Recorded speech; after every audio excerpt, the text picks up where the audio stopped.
I am so pleased to hand the mic over to Michael Hiltzik and to really tackle a next chapter, which is financial security throughout retirement, making money last.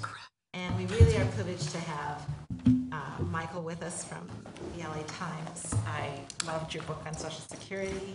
I think we can't tackle this topic without nodding to both private savings and Social Security, and you're the one to do that. And I've warned Michael that at the end of this time, or we'll know when the moment's right, we do want to make sure everybody's talked, and we might come around for a Rana rapid round of where people's best ideas are on this field. So, but without further ado, Michael, please. All right, well, thanks, Lisa, and of course, it's an honor to have this role of moderating this great panel of experts and talking about this subject, which I think is going to enable us to sort of synthesize a lot of what we've been hearing about, not only this morning, but over the last couple of days.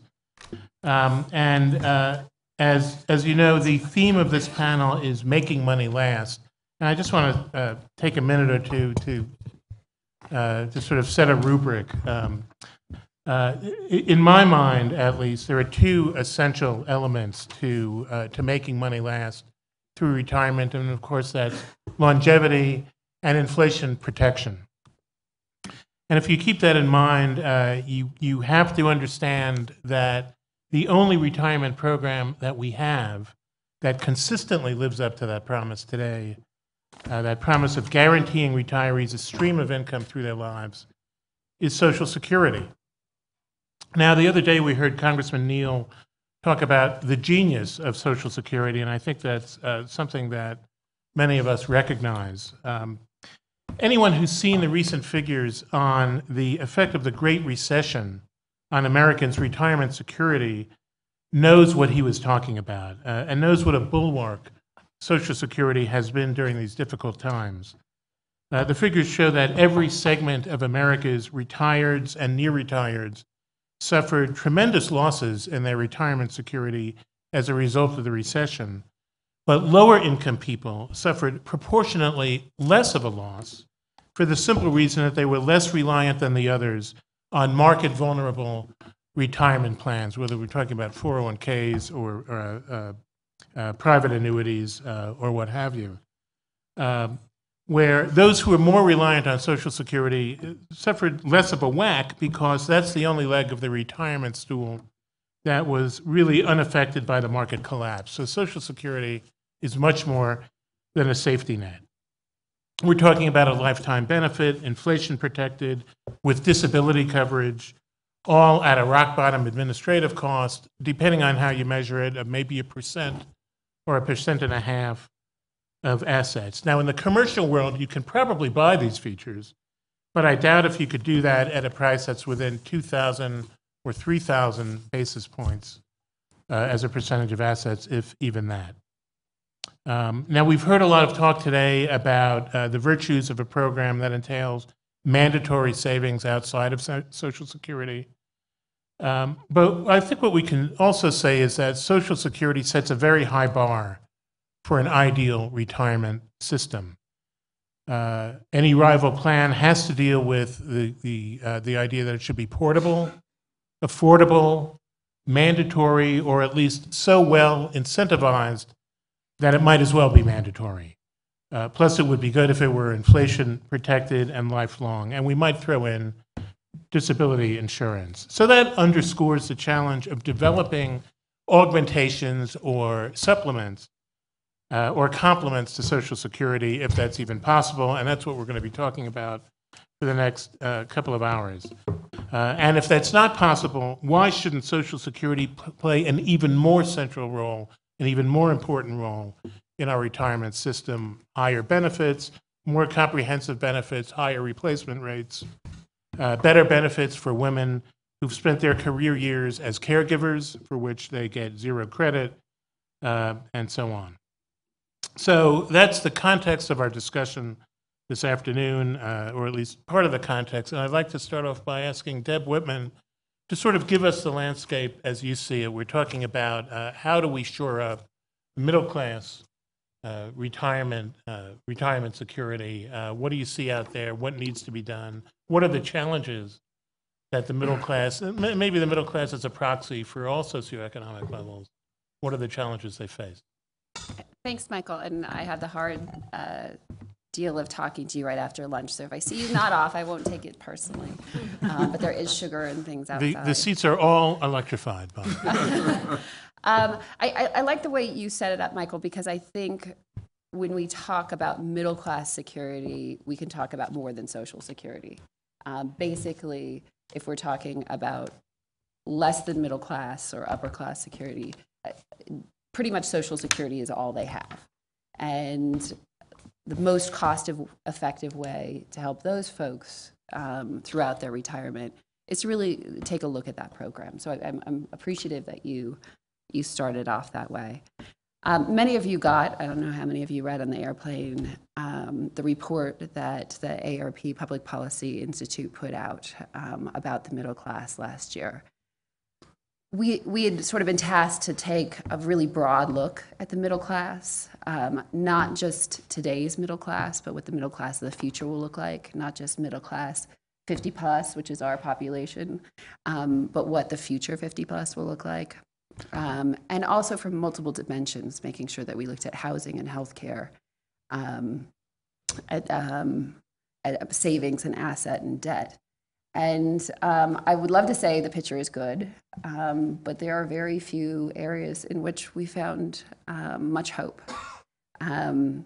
Just at a most basic level, median income for families fell by 8% between 2000 and 2011. And it's actually lower now than it was in 1997. I mean, that's pretty shocking. And we've heard about the stagnation in wages several points in this conversation. Here's another shocker. 4 out of 10 families headed by somebody aged 45 to 64, so this is getting close to retirement age, have no nest egg at all. So all the conversation we're going to have in a few minutes about making money last really doesn't apply to that population. And it doesn't even apply to half of the population that have saved, because the median saving is about $44,000. That's not enough to last a lifetime. And particularly when we say and look at the other things that our savings are going to be used for besides, paying for food and hopefully buying a present for your grandkids and putting a roof over your head. If we just look at healthcare costs alone, you're going to need $220,000 saved just for out-of-pocket healthcare costs. That's if you cover for Medicare, which many people know is not as generous as one would hope. So we have a pretty bleary picture for the vast majority of our population, and even in the middle class. What keeps me up at night, and has for years, is the worry that even those people that do everything right will end up 90-year-old and poor and have nothing. And we're seeing that happen. A few of the statistics that we pulled out of the Middle Class Project really looked at the 75 plus. So this is 75, 85, 90. I think we got somebody over 100 in that sample. They have the fastest growing rate of foreclosures. Imagine losing your house when you're 75 or 80. They have the fastest growing credit card debt. Their financial assets fell 30% between 2007 and 2010, and their debt has exploded. Again, 75 plus has 100% more debt in 2010 than they had in 2007. And that's not an individual over time, that's a cohort comparison. But it's hard to be old, and it's hard to be poor, and that's not a good combination that we want to see in this country. And so we spent a lot of time talking about the 2 phases of retirement security that we need to work on. Phases being getting people to save, and then making it grow. And I think the last panel touched on all kinds of ways that we can help get people access to savings through auto IRAs, small business plans, programs in California, Oregon, Maryland. We need to talk more about incentives to save, which weren't talked about enough here. People in the 10% bracket who put $2,000 in a savings, tax qualified savings account get $200. If you're in the 35% bracket, you get $700. If you don't pay taxes, you don't get anything. We need to give people more incentives to save, but that's a separate conversation. And I think we should at least all agree that the saver's credit needs to be refundable in order to help spur those incentives at its most basic level. We've talked a little bit about making sure that people's money grow when they're saving, because that's an important piece. Kevin talked about the rate of return guarantees. We've had public policy around target date funds, fee disclosure to make sure that fees are dropped down, conversations about reducing leakage. But we spend almost no time in the public policy debate talking about that phase of retirement where you're actually trying to figure out what to do each month with the money you have saved.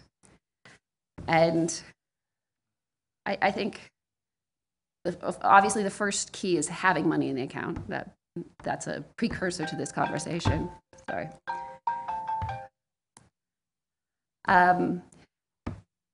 But it's a really complicated thing that we're leaving up to people. And we talked a little bit about financial education, but the more complicated thing is to figure out at the date of retirement how much you can take out each month. I actually had an uncle that called me up. He said, "Deb," that's my Uncle Barry, "you know, your PhD in economics. I've saved all my life. I've got an account of several $100,000. He was feeling quite wealthy. And he said, "How much can I take out each month?"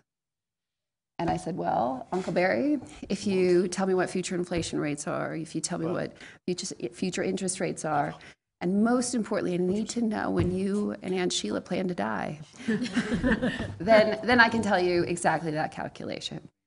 So we're putting a huge amount of responsibility on individuals at that phase to make wise choices. And the consequences of them not being able to make them are the statistics that I just said earlier about the 75 plus. I might add, not to interrupt you, but one of the things that we hear from, I think it was Alicia Munell at Boston College, who's found that the more choices people are confronted with in their 401k programs, the less well they do. So clearly, simplicity is going to be a byword here that we need. I mean, can you talk a little bit about that as well? Yeah, I actually have solutions to this problem in the same way that my colleague David John tried to throw, lots of flowers blooming, and this is a good analogy for walking through the gardens outside. And I think you're right. The more simple they can be, the more transparent, the lower cost, the more people are auto-enrolled in things, the better, because we know that from the first part of getting people to save. We also need to think about that on the second part. So I have 4 solutions to help in this phase, and I'm looking for this wise crowd to add to my list. But the first one is to require annuitization. We all know what annuities are. We already know they're out there. As an economist, I believe the rational man should be buying one every time they retire. People don't. People have great psychological barriers to saving up this huge pot of money and then giving it over to somebody else on the bet that they're going to be part of the lucky long-lived. So what Great Britain has done is they require that you annuitize a portion of your account, 75% by age 75. David's nodding at me that I'm correct. I think that's politically very difficult in this country. Perhaps you could get away with requiring annuitization of employer contributions, and TI-CREF sort of separates out what your employer pays from what you put in. But that is a solution. Force people to annuitize so they don't hit 80 and run out of money. Another way is to be able to top up your Social Security by buying an annuity through Social Security. And there's been proposals out there by Pamela Perrin and others to to look at a way to make it easy for people to add income to their benefits. A third way is to expand the product offerings. And for this, I really want to give a shout out to Prudential and the products they're putting out. I think the GMWBs, Guaranteed Minimum Withdrawal Benefits, which provide a monthly check but don't have that constraint on your assets, is a really important alternative to annuities, an alternative to just trying to wing it and go it alone. And I think we need to talk a little bit more, and Christine can probably fill in later, how we can give those as a default payout potentially or other opportunity for folks. The last way I would do it goes back to Social Security itself. This has the two pieces that Michael just mentioned, both inflation indexing and longevity insurance. And I would have Social Security benefits grow as you age. So literally, your benefit would increase by a certain percentage each year as you age, and as your savings went away. Now, there's a cheap way to do that. You could add 1% per year at average life expectancy, and the cost of that to the Social Security Trust Fund is 0.07% of taxable payroll. It's almost nothing. A little bit more expensive, and James's colleague at AEI just put it into a report that he did, Andrew Biggs, would be to have 1% each year starting at 65.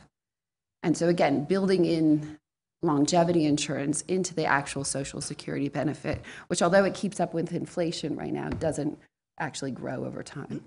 So these are my... So it would be 1% over the cost of living. 1% over the cost of living. So one version, if you live 10 years longer than life expectancy, you get a 10% higher benefit. In the other version, if you live from 62 to 82, you get a 20% higher benefit. It's a little bit more generous. But these are ways to try and get that tail end risk of life that we all face. They are actually, on the Social Security side, very progressive because, as we know, the well-educated and white people live longer, although that's not quite true. The life expectancy has been dropping dramatically for certain subpopulations, particularly low-educated. So it's a way to actually put it in a default. Again, it's kind of the beautiful product idea where you don't even have to think about it, but your money keeps up, as healthcare costs and others do. Okay, I just wanted to ask you a couple of things. One is sort of a devil in the details question, and there's a broader question. In terms of annuitization, I mean, one thing we know is that annuity costs are very sensitive to interest rates. Today, the cost of annuitizing a lump sum would be tremendous compared to what it might have been, say, in the Carter years when interest rates were double digits and you could probably get an annuity for fairly well. Have you thought about how do you equalize that across cohorts so that that doesn't become a further issue, making people victims of the prevailing market of the time? And I'll leave that there, but and just also ask you to think about the fact that the last time this country faced the problem of people who were entering retirement without resources, and to the extent they had resources, those had been destroyed in a flash by an economic downturn. The country responded by giving us Social Security. So that leads to the question, which I hope we'll all be discussing in the next couple of hours, about where are we in the continuum of retirement security and the retirement security crisis being on the political front burner, and what does it take to start getting our political leaders and our business leaders to really start taking this very seriously? So I'm going to do your first question first, which was the annuities. You're right. It completely depends on when you buy them, and so low interest rate environments make it really hard, and that's why even when Great Britain made it mandatory that you had to buy one, they gave it you until you're 75. So hopefully you can have some period between when you retire and when you have to buy it. But you could have huge cohort differentials in the amount, the monthly income based on how much they saved. The second part, I think we have to have more political will to have this broader conversation. The ARP in 2 weeks is actually co-hosting a conference with the Chamber of Commerce, strangest bedfellows you can get, to talk about a need for more retirement savings. And what our hope is really to create a safe space by having business and consumers come together and say, we need this.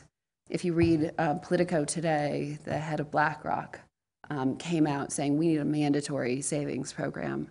And I don't necessarily agree everything you said about Social Security, but I like that Maybe he would like piece. to manage it. Which, but I like the mandatory savings plus. So I think we need to create platforms, but I think having been in Congress for the last decade, we also need to hand them viable solutions. We need to, take the flowers that David put out and Christine and Kevin and come to some consensus about what works best for people. You can take my four list and we can come to some consensus about what works best for people. And maybe it's several pieces strung together.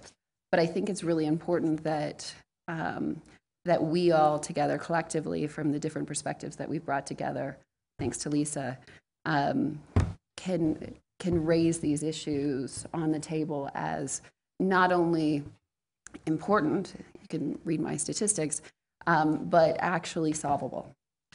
Okay, great, thanks. Now, Kalilo, I think your task here is going to anchor the Social Security defense component of the discussion. I know you've thought a lot about this, and if you can draw a line through what I said about the importance of the program and augment it and give us your own thoughts on it as well.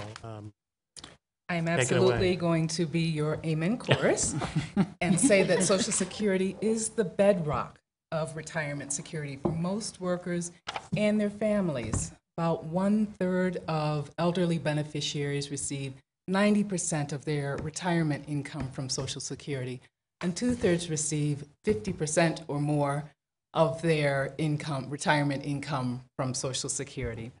And while Social Security was intended to be supplemented by pension income and by savings, for many workers, when they retired, this just was never a reality, and Social Security was it. It was all that they had.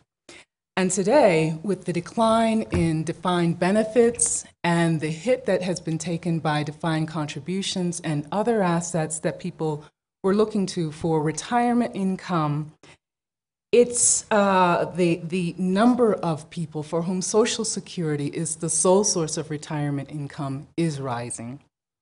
And I believe that there is a need for universal pension coverage and an incentive like refundable savers credit to enhance retirement savings. But until such measures are passed, Social Security is it. And fortunately, Social Security is financially sound through 2033. And it will accumulate reserves of $3 trillion by 2020. And even if Congress doesn't take action to restore long-term solvency, the program will be able to pay 75% of scheduled benefits even after reserves have been expended.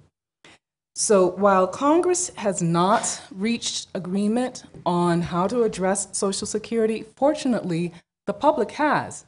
The National Academy of Social Insurance conducted a national poll which found that nearly 90% of Americans think that Social Security is more important today than ever.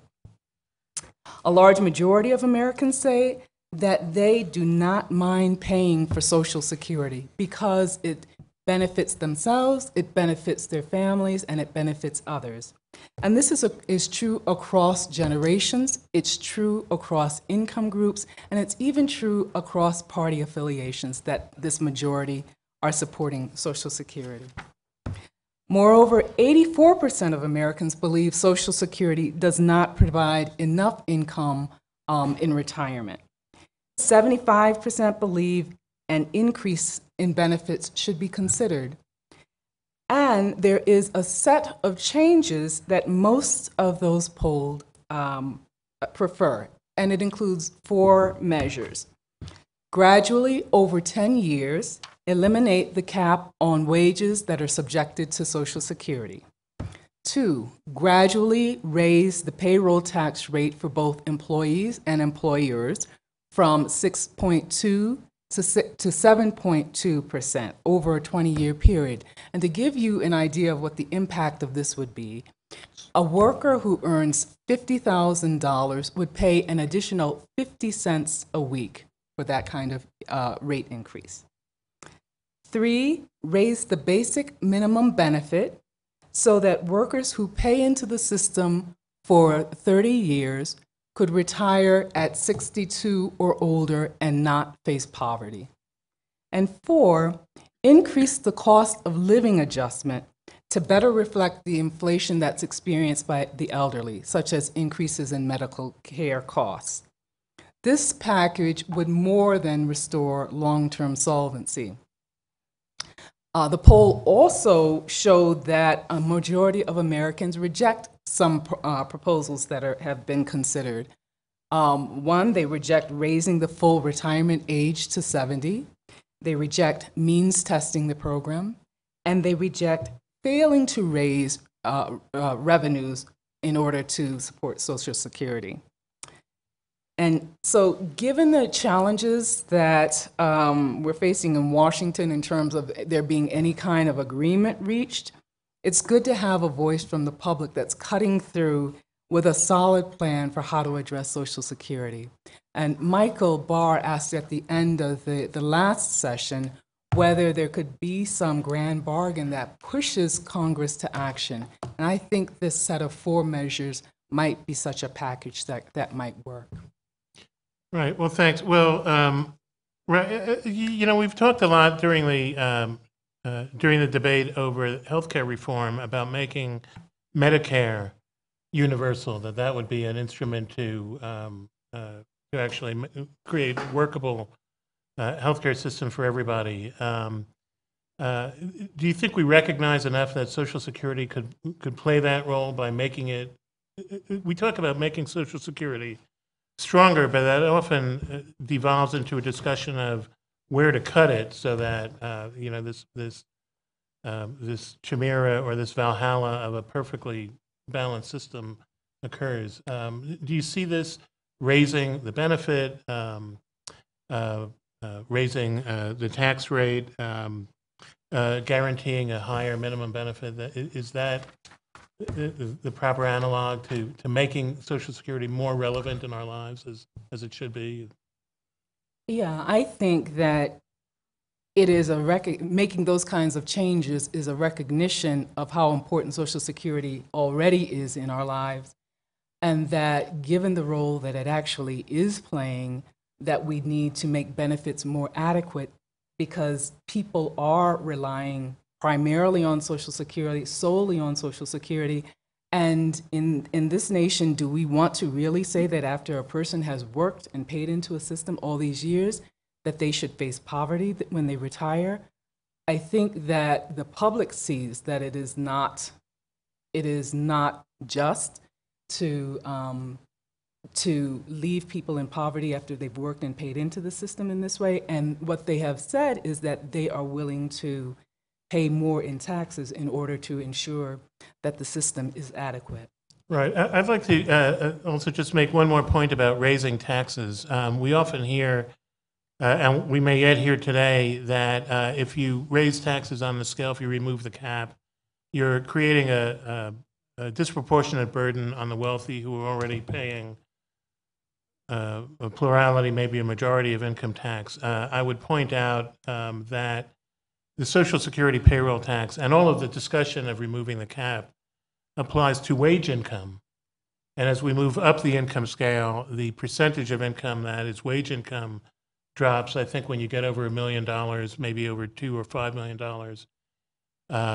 more than 50% of income comes from unearned income, which is not taxed under any of these scenarios for Social Security. So perhaps we ought to start thinking about that now.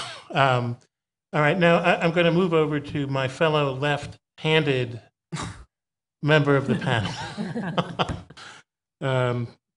Damon Silvers. I know you've thought about a lot of the facts on the ground that maybe we haven't been giving enough attention to over the last couple of days, and that we really need to accommodate in this discussion of retirement security. So why don't you talk some about that?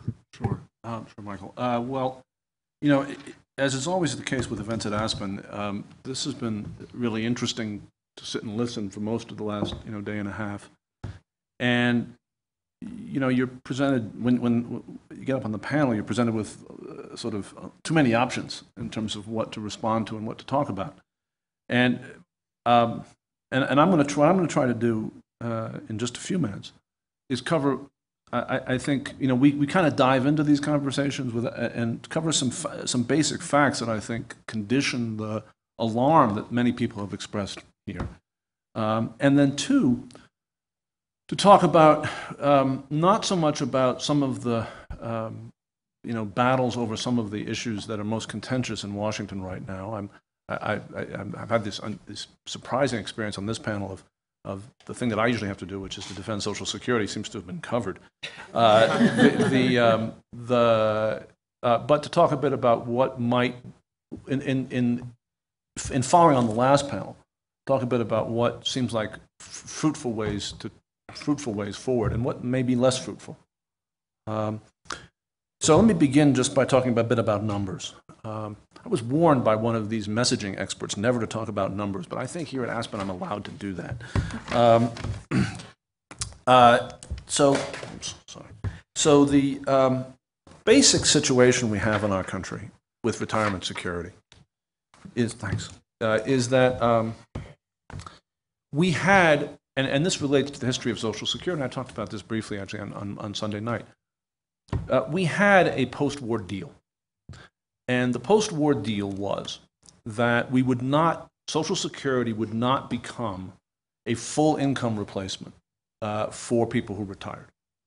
That it would be roughly half, a little less than half, of what people needed to maintain their standard of living in retirement. And that the difference would be made up by a private pension system largely controlled by employers. Benefit levels bargained through collective bargaining at a time when unions had 40% private sector density, but controlled by companies, and controlled by companies with corporate business objectives in mind, like employee retention. That system peaked in the late 70s in terms of coverage, and it peaked at around 45–50% of the private sector workforce was in a defined benefit pension plan at that time, at the time that the 401k statute was enacted. And the 401k statute was enacted with the notion that it would increase coverage. Now, 35 years later, we're at exactly the same coverage level. It's 48%, according to the most recent data that my staff has. That's combined DB and DC coverage. But the composition of the coverage has changed dramatically. By that I mean that the amount of money that was being put into DB plans at its peak was much higher than is being put into this system. And so as a result, the current system we have, simply at the level of dollars, does not work. And the key thing to understand about why it doesn't work is because the old system was totally mandatory. Right? There was no opt-out. And there was very little opportunity to cash out.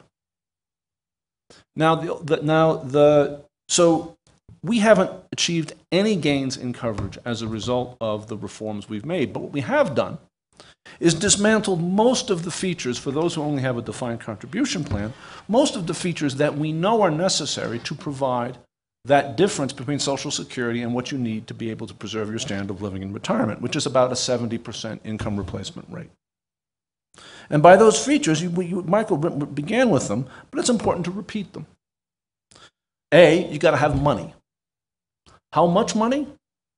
something like 9–10% of payroll, minimum, to hit the objective I just described, which I assume each of us would want for ourselves, our families, our friends, and which we ought to aspire to as a nation. That money is simply not in the system. And to be blunt, there's not a single idea that's been discussed here in detail in the last 36 hours that does it. By the way, that shouldn't discourage us from pursuing ideas that point in the right direction. Secondly, and here's where the old system failed, but Social Security succeeds, which is it's got to be portable. You can't lose everything because you change jobs. And this was not a popular idea among the large corporations of the mid-century because they didn't want people changing jobs. Right? But it clearly has to be portable. Thirdly, it's got to be mandatory. You can't take the money out. Major problem why the system underperforms even its inadequate funding level is because we keep allowing people to take money out of it. And often to take money out of it in the worst possible circumstances when markets are depressed. Fourth, you've got to have professional management to the extent that what you're trying to do is play in the capital markets. Now, it's an interesting fact about Social Security that Social Security doesn't attempt to play in the capital markets. It doesn't found the notion of retirement security on either being able to keep up with the markets or being able to outperform them, right? Which is a very hazardous thing to do, to bet on outperforming them. But if you're going to do that, you've got to have professional management, and it's got to be professionally overseen. And then finally, you've got to have insurance against risks that individuals in our society cannot afford to bear. And there are two risks that really matter in this respect, and one of them is longevity and the other is capital markets. Now, if you think about the 401k plan against those metrics, against those objectives, it's obvious it doesn't do any of them except portability. Now, the punchline of what this has resulted in is that in 1983, which is the earliest data I've got, 33% of families approaching retirement were at risk of having a significant decline in their living standard when they retired. It's not a good number, 33%. And I'm sure if we were having this meeting in 1983, we'd be concerned about it. But it's actually a number that's kind of consistent with the idea of a broadly middle-class society. Today, that number is 51. That's actually 2010. It's probably higher now. And what lies behind that number is the fact that median 401k balances, as have just been mentioned, of people who have 401k plans is $100,000 as they approach retirement. And if you think about the fact that median family income for people approaching retirement is something higher than median family income overall, meaning it's somewhere in the 60s, I believe, that $100,000 is not going to carry you through more than 2 years if you just spent it all. So, if that's the landscape we've got, now by the way, of course, that's not the whole landscape, right? Some people aren't in this kind of trouble. Those of us who have benefited from the polarization of American society in terms of income and wealth are largely doing just fine. And people who've been able to sustain well-run defined benefit plans are doing much better than the aggregate data I just described, which gives rise to the expression that I've heard many times in the last 36 hours of those of you who are so lucky to have a defined benefit plan. In some ways, I think that statement says it all. But I think we also have to learn from something that Josh Gottbaum has said over and over again, and that some other people have said in different ways in this meeting, which is that the old DB system cannot be recreated nor is it the right way to rebuild this, to rebuild retirement security, because A, of the issue of portability, and B, of the issue of expecting individual employers who are not in the business of being a financial guarantor to be the financial guarantor. So where do we go from here? Now, I can tell you that at the moment in Washington, the real conversation is whether or not to weaken Social Security. And that the place where this battle is being fought is over the cost of living adjustment, whether the cost of living adjustment ought to be cut. And the AFL-CIO is against this in a way that we've been rarely against anything. We are so mad about this. And we have done all the kinds of things that Grover Norquist does to ensure that this never happens. He doesn't like it either. Huh? He doesn't like it either. I don't know what his opinion is about this, but I'm telling you, we've learned our lesson from Grover. We know how to talk to politicians. Get their names on the dotted line. Yeah, Grover doesn't like it. We've got a whole team of people getting names on the dotted line, but we're going to fight this to the death. And we've, I think, largely killed it as an imminent matter on Capitol Hill. Of course, who knows, on Capitol Hill anything can happen on any day. Now, I can also say that Kilolo's list of reforms that are completely, from our perspective, ones we could support passionately tomorrow.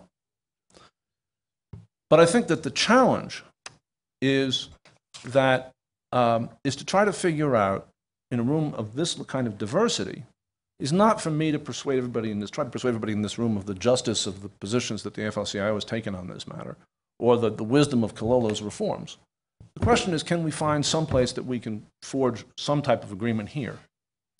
And in listening to the conversations thus far, my conclusions are the following. I think there are I think if you look at the auto IRA idea, it doesn't really get to the basic kind of criteria that I went through, and in many respects, it doesn't even point to those criteria, meaning that it creates a system where it's likely that fees and asset allocations and a variety of other things are still going to be done very poorly, and costs will be high, and we won't get enough money. And there won't be very much likely way structurally of getting enough money. That being said, it's probably better than nothing, and we certainly don't oppose it. But I think there are deep reasons why it's not moving. And I think those reasons have to do with it being kind of what I would call, to quote Jim Hightower, the dead armadillo on the yellow line. It's an idea that nobody's that much against, but nobody's that much for. And by nobody, I mean the kinds of people who move legislation in Washington. Now, I think that secondly, that the model of policy change that is suggested, which is that if we can just somehow get something that everybody doesn't object to, that thing will happen. It's not entirely clear to me. I think that the lesson of the last few years is that, at least in this Congress, in this political moment in American history, that's just not true. It's just not how things happen.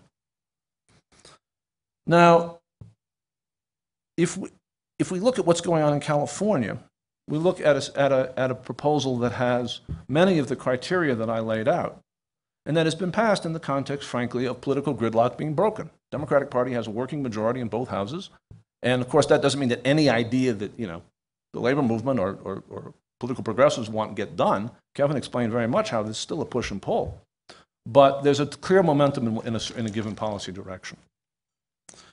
Now, the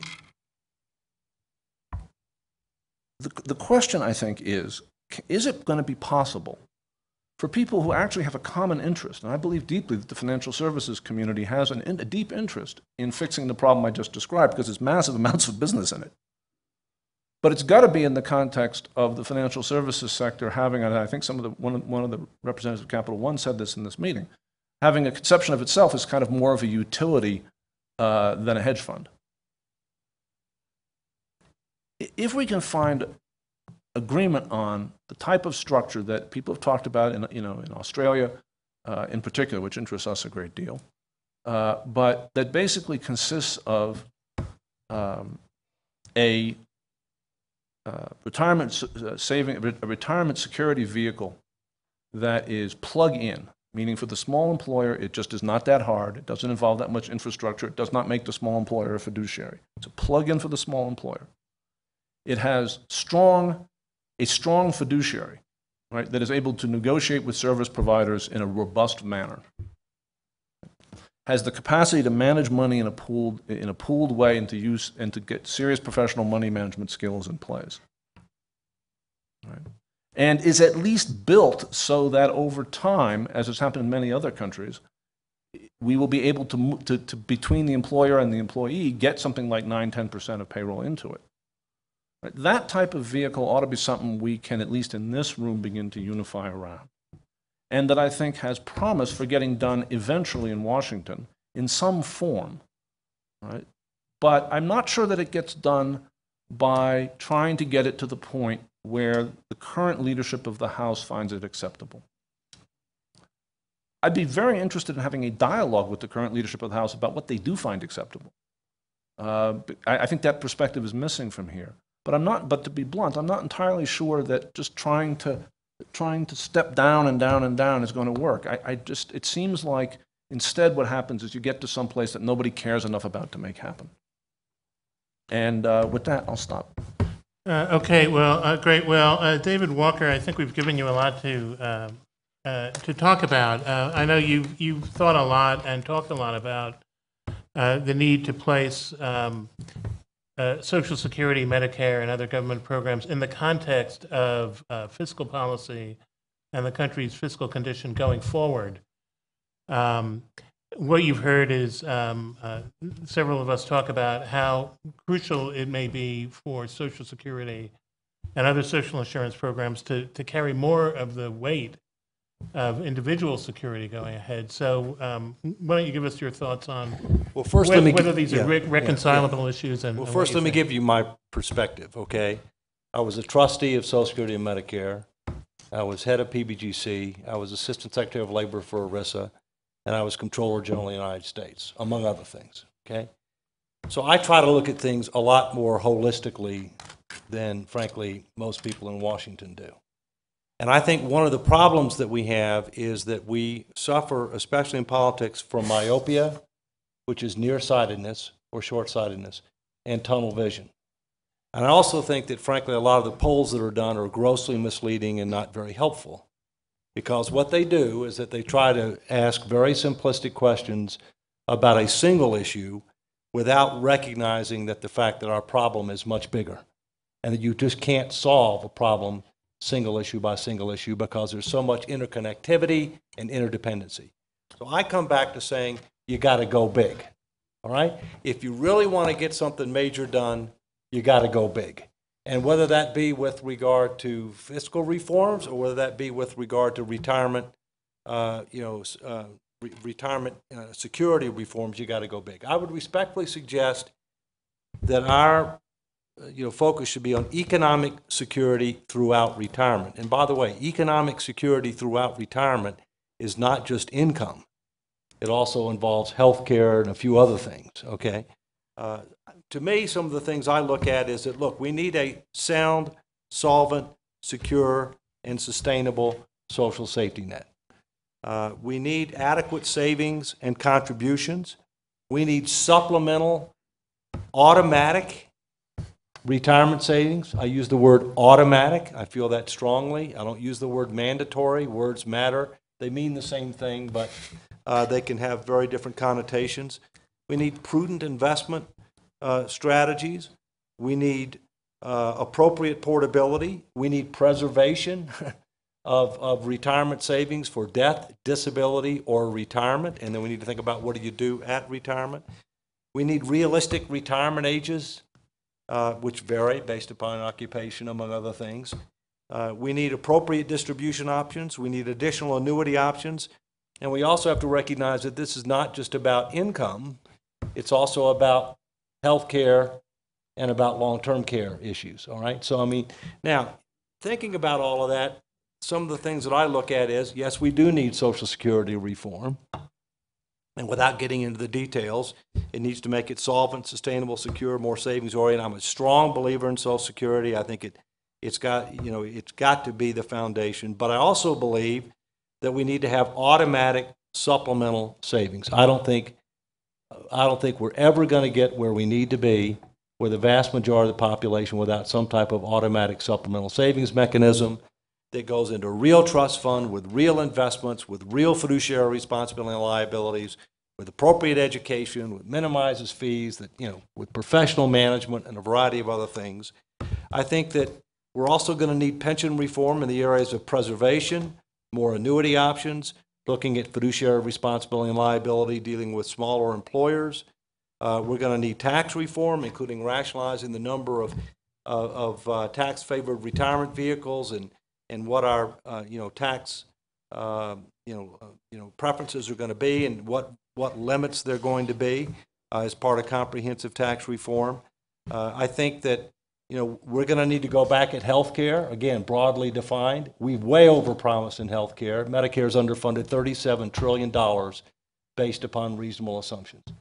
And we're going to have to rationalize our promises and make sure we can deliver on the ones that we meet. On education, which we talked about this earlier, we need more financial literacy. We do a very bad job of financial literacy, as well as civic responsibility, I might add. And it's not just with regard to what do you do from an employer perspective or a sponsor perspective or whatever. It's what you do in high school. It's what you do through the normal education systems, even in some cases before that, if you will. We talked about immigration reform this morning, and I'll mention one other thing, and there are some abuses here that have to be dealt with, but nonetheless there's potential possibility, and that is negative mortgages. What are you going to do to try to be able to recognize that a significant percentage of people have a lot of their net worth in the form of home equity? And that's vanished a lot in recent years. But let's hope that we can look longer range rather than just today and recognize that that should be something that's in a portfolio that has to be considered, and that over time that's likely to be restored to a certain extent. So, look, we need to do a lot, okay? But as we heard this morning about California, you got two approaches. You either go small or you go big, all right? And sometimes you have to go big but do it incrementally, where you get agreement on something big, but it gets implemented over time, phased in over time. That's different than going small. All right, now, one of the issues, you're now talking about when you say, well, we need to look at all of these things holistically. Now, given the current state of our politics, and I think we've had people allude to this over the last couple of days, that if you're really talking about something that wraps together healthcare, retirement, social insurance, tax reform, fiscal policy, then on the going to happen scale, that's a not. Let me clarify. I'm not saying you do all of these at once. What I'm saying is that you recognize that we have all of these challenges. You come up with a framework of how to address these challenges that is holistic and integrated in nature, that makes sense not just for today but for tomorrow, as we've talked about. What are the demographic trends and things of that nature? And then you seek alliances to try to move legislation consistent with the overall objectives. You're not going to do all of these at once, but consistent with what are we trying to accomplish, and recognize, as Damon and I have talked about, the idea that in some cases you're going to implement you're going to agree on something, but it's going to get implemented in phases over time, as it should be, for economic, for equity, and for other reasons. Now, you also mentioned, you acknowledge that we do need Social Security reform. That's a phrase that begs out to, as the devil being in the details. So how do you see, just looking at Social Security, leaving aside Medicare, which has a very different roster of problems and potential solutions, what Social Security reforms do you think should be on the table, and where should they take us? Well, I do think it's a combination of benefit revisions and additional revenues. I do think we need additional revenues. I think we ought to raise the taxable wage-based cap. We can debate to what level. I don't think we ought to eliminate it for a variety of reasons, but I definitely think we ought to raise it. I wouldn't want to raise the tax rate, because that's a very regressive tax. I believe that we need to gradually increase the retirement eligibility ages, phased in over a number of years. Let's say 2 years over 30 years, phased in over 30 years. I think we need to also recognize that even if we reform Social Security to make it solvent, sustainable, secure, and more savings-oriented, it's not going to provide adequate retirement income, as has already been acknowledged. And so I think we ought to think about, as part of comprehensive Social Security reform, how do we create this supplemental savings vehicle that is not tied to the employer? In other words, how do we piggyback on the fact that Social Security is already interacting with employers through payroll deduction? So why don't we think about having some additional automatic payroll reduction for automatic savings?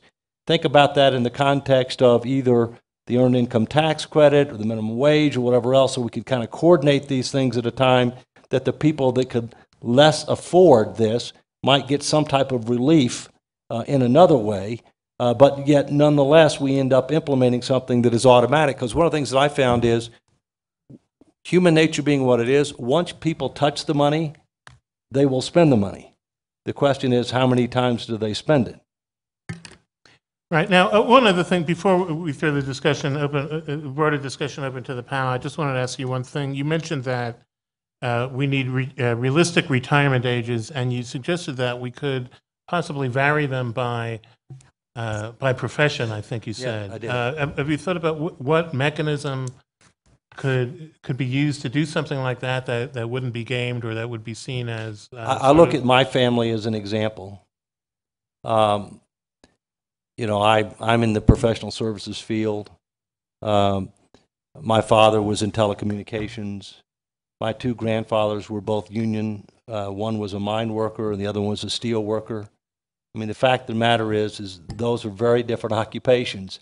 And you know, what you do and your ability to continue to do it in a safe and effective manner varies.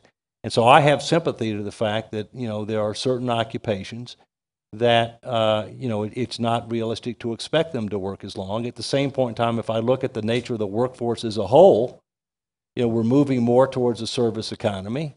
That's good and bad.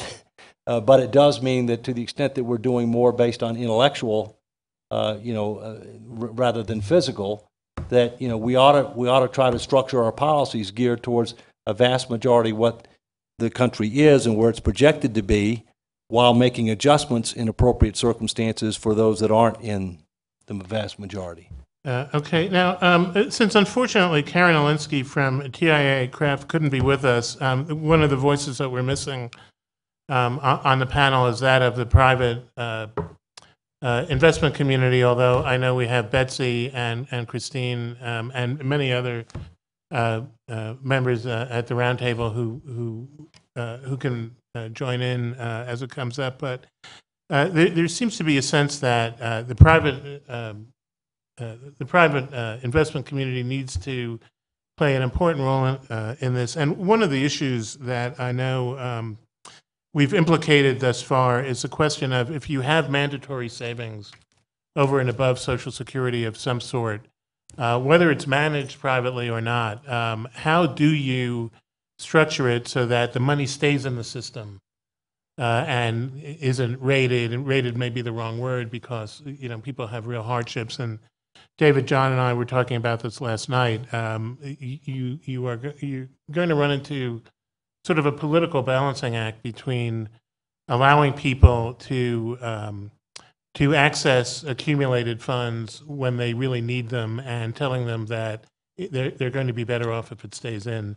So why don't we have a broader discussion about that? And it looks like Damon wants to address that maybe specifically. Yeah, I mean, I think this is one of the more challenging and troubling aspects of this whole conversation, is how to deal with the reality that both because of economic circumstances and because of things like health issues, that people want to draw upon, if they're allowed to, they will want to draw upon their retirement savings.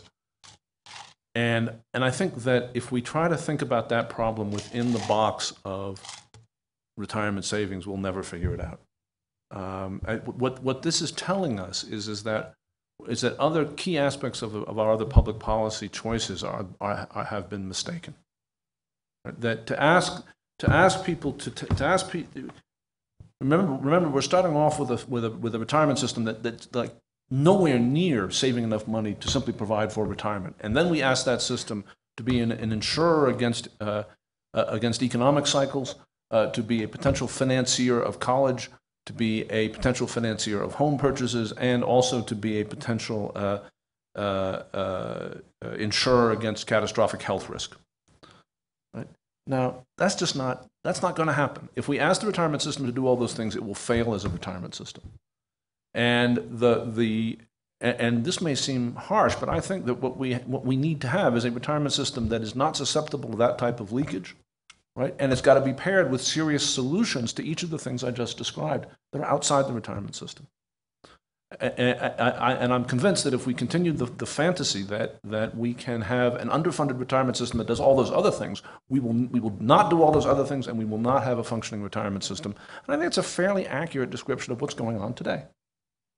So I'd like to add to that, Damon. I agree with you that there needs to be savings for different stages of life, and that policy should support that. And in particular, policy should be more equitable in terms of providing the same kinds of incentives for lower income households to be able to save and invest in long-term assets like college or some kind of post-secondary education, homes, businesses, in addition to retirement savings. So for example, children's savings accounts would be one example, and providing a child savings account to every child who is born, and making it progressive so that babies who are born into low-income households get a larger deposit in their account, and then there are opportunities for matching if families and friends contribute to that account, provides another pot of savings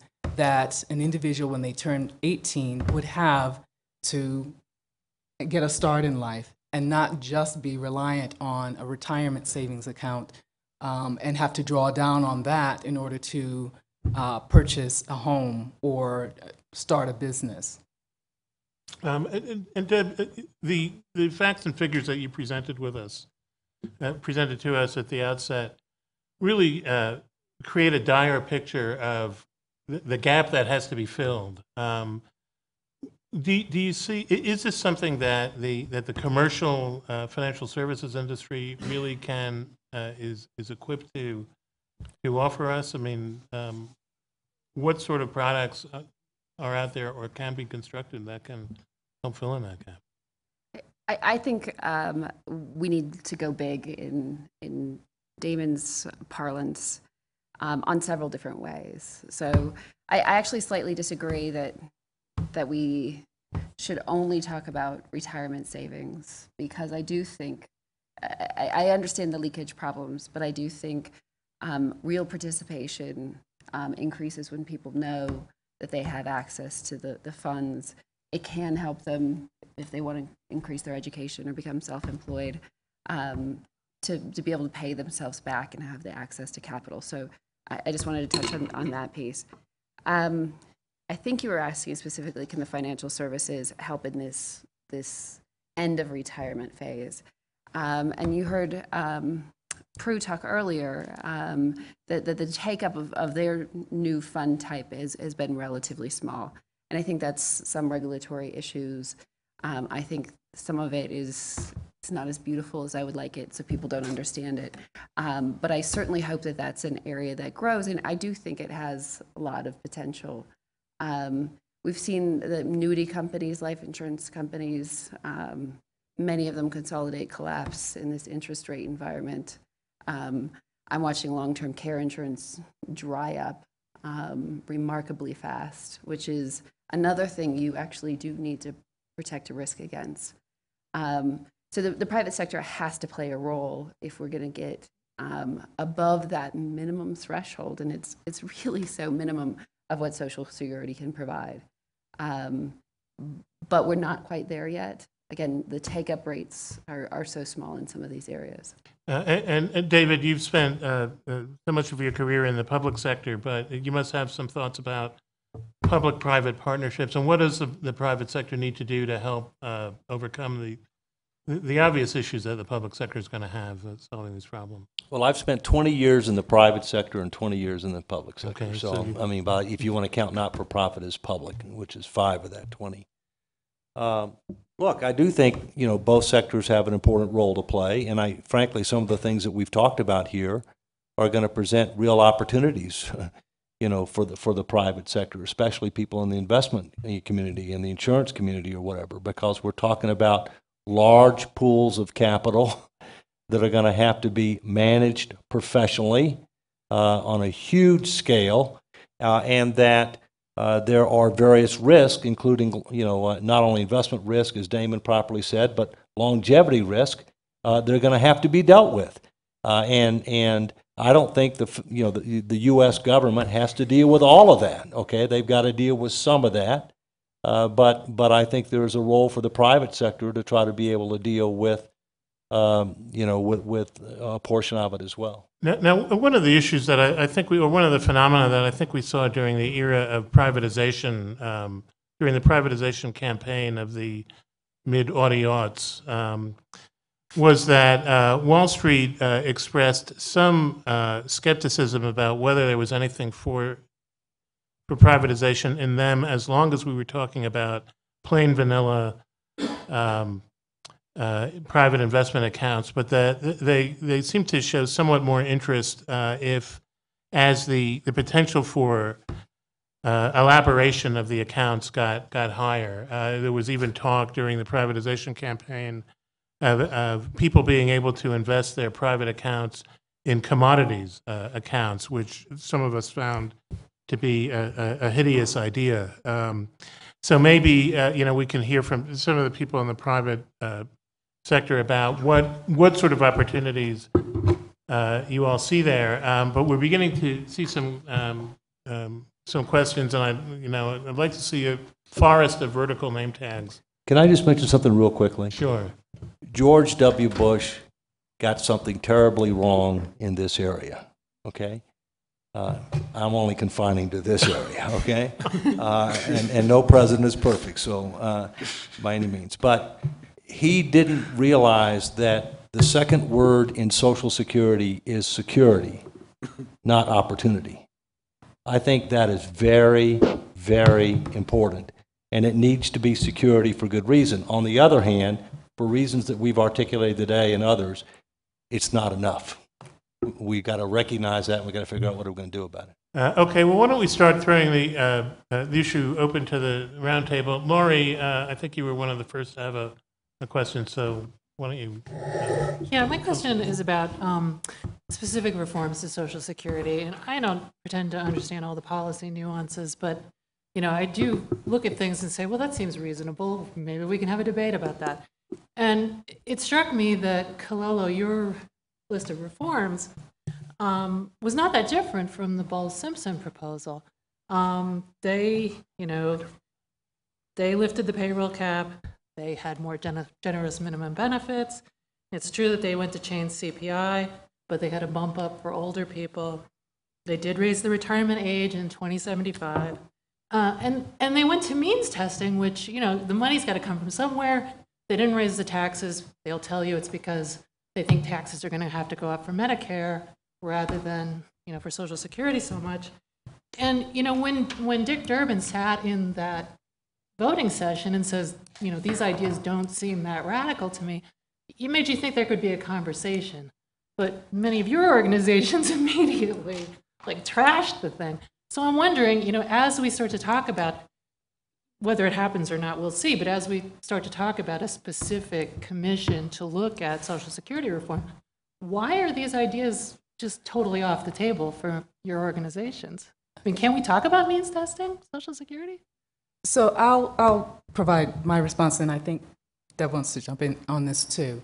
So the analyses that I looked at, including Center on Budget and National Academy of Social Insurance, determined that Bowles-Simpson was really heavy-handed in terms of benefit cuts and much lighter in terms of revenue, and that the provisions that were for the elderly, including increasing the benefit for the very old, were basically wiped out by some of the other provisions, like the chain CPI. So in fact, the provisions that I was just the package that I just talked about that polled very well was really making elderly better off in terms of adequacy of benefits, whereas Bowles-Simpson kind of just left them flat. Right, but doesn't there need to be a conversation that includes the possibility of compromise somewhere? Surely there should always be conversation, at least begin with conversation, absolutely. I've been asked this question by a number of reporters for the Washington Post. and the answer is no. The answer is no. The median benefit in the average benefit in Social Security is $14,000 for an individual. It's $21,000 a year for a family, for two people. Right? The poverty level, which we all know, is something that none of us, right, would stand for anyone that we cared about living at, is $11,000. So when the question is at least as a labor movement interested in discussing benefit cuts in Social Security, the answer is no, never. And Lori, from AARP's perspective, I mean, this wasn't a conversation about Social Security and making it better.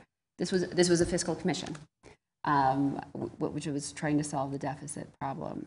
And Clolo's right. I think it was 2/3 benefit cuts, 1/3 revenue to the system. So it was a fairly substantially lopsided deal. And given all the things that we've talked about, the benefits are so crucial that we really need to talk about what the program should be going forward. So the way I describe it is it was a program that was designed 75 years ago when women didn't work, marriages lasted forever, and people didn't live as long.